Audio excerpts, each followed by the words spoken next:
then there might be something positive in it. So what was that positive? To find this, the thing was that Rutherford conducted a gold foil experiment. In that experiment, he named it as the positive charge proton. He named it a positive. He found a positive charge particle called proton, which constitute in mass. This point is quite important. Which constitute in mass. Okay, so the mass of atom is situated at the center of the atom, which is this Rutherford finding. Later James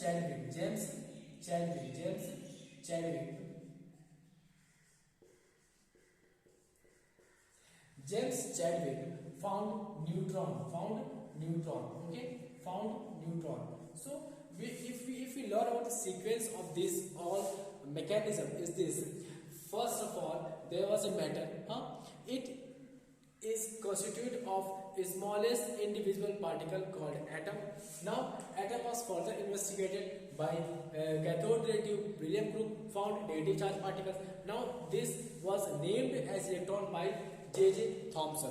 J.J. Thomson named it electron. He came to society and told, yeah, this is electron and negative charge particle in it.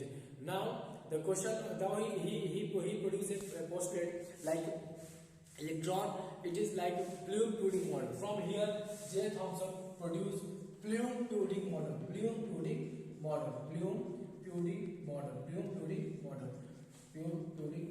Okay, this model was proposed. He told that in an atom, the electrons are embedded.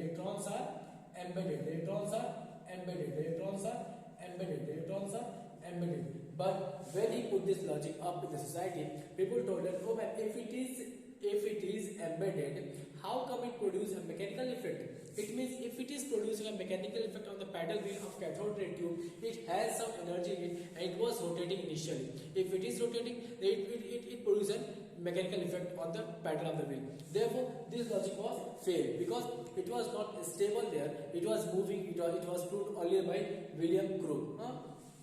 Now Rutherford.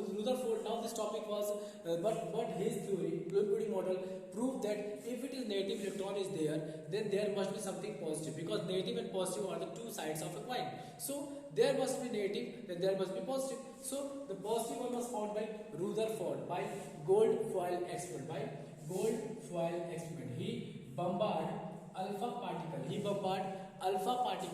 on the gold foil.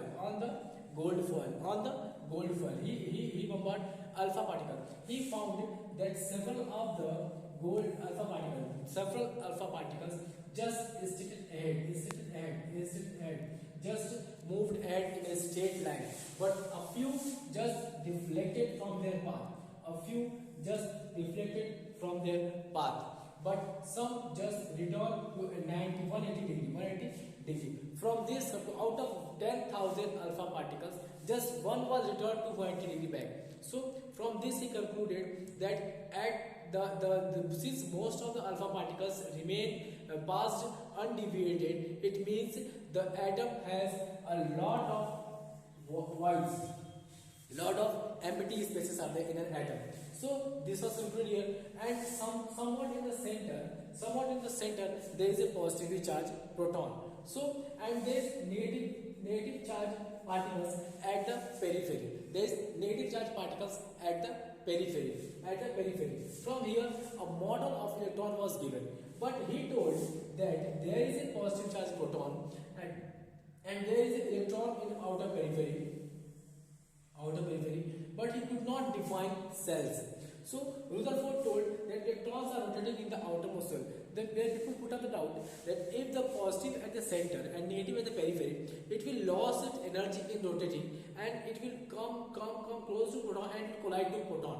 So at this point of time, his theory was failed. So Rutherford got a failure here. There was a problem in his atomic model at this point of time. He could not define cells. So now, but here he provided a theory that that the whole mass of atom is at the center of an atom by a positively charged proton.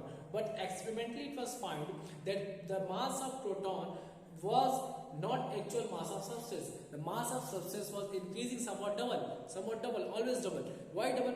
But from here he concluded that if the mass is double and the mass is from the center of the atom, protons, then protons have something in them, or there must be something at the center which is negative, which is neutral charge, and of the mass equal to proton. So the conclusion was put up here, and this is what found by James Chadwick. Yes, there was neutron. He found that there was a neutron, a negatively chargeless particle.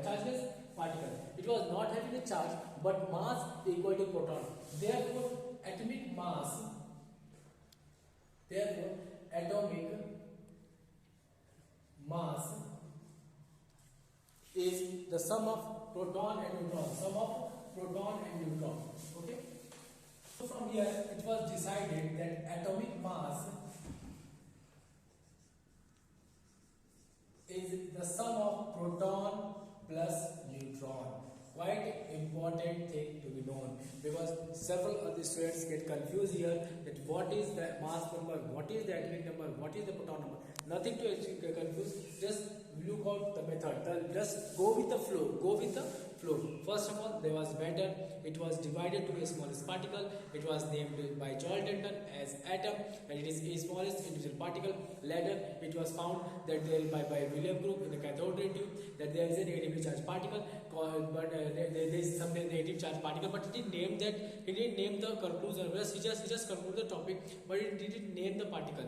But later, J.J. Thomson named it as electron is a negatively charged particle in the cell, and he produced their Bloom pudding model, but it was failed because it was in motion in the atom. It was not embedded in the atom, so it was failed there. Now Rutherford came with the topic alpha particles, a particle gold foil leaf. Then he found that on bombardment, he found that the subparticles, most of the particles stayed undeviated, but some deviated and some returned back. A few returned back. So the returning back means there is something positive charge particle in the center, and then the periphery of the charge is negative charge particle that attract the alpha particles. Now the topic was here that now he concluded that proton has an atomic mass of the atom, but the atomic mass was not equal to number of proton. It was more than proton, so it was concluded that there might be something chargeless at the center of the electron, at the atom. Now James Chadwick found the chargeless particle. Later there is a sequence like this, that this is atomic number plus name sequence. So name sequence is like this. This is hydrogen, helium, lithium, beryllium, boron, carbon, nitrogen, oxygen, fluorine. So here it is the atomic name plus number. This is quite important to learn in sequence. Why I will tell you. So the hydrogen, what's the number of, since it is the first, atomic number is equal to proton number and it is equal to electron number.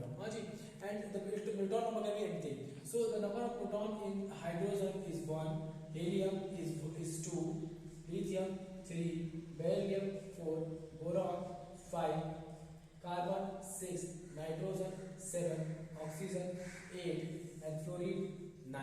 Okay, we will deal clear with it. So proton 1, proton has atomic number of hydrogen is 1, helium 2, lithium 3. So atomic number is equals to proton number, and it is equals to electron number. So don't have to think anything, just write down their electron numbers. Okay. Neutron number, there is some glitch in that. If you have to by heart it, but don't by heart this, by heart the mass number, because mass number is sum of proton plus neutron. Okay, whatever will be the mass it will be the sum of proton and neutron. Proton and neutron. Proton and neutron. Proton and neutron. So the number of neutron in hydrogen is 0. Is 0. Therefore, mass number is 1. Mass number is 1. Mass number is 1 for helium. For number of proton, neutron for helium is 2. Therefore, mass number is 4. For lithium, it's 4. Therefore, mass number 7. For beryllium, it's 5. Therefore, mass number 9. For boron, it's 6. Therefore, mass number 11. For carbon, it's 6. Therefore, mass number 12. For nitrogen, it's 7. Mass number 14. For oxygen, it's 8. Mass number 60. Mass number 60. Mass number 60. This is the method to learn the proton number, electron number and mass number. Mass number is generally double, but somewhat it's more than double. So here it is the only topic about atomic number and proton. Done. Okay.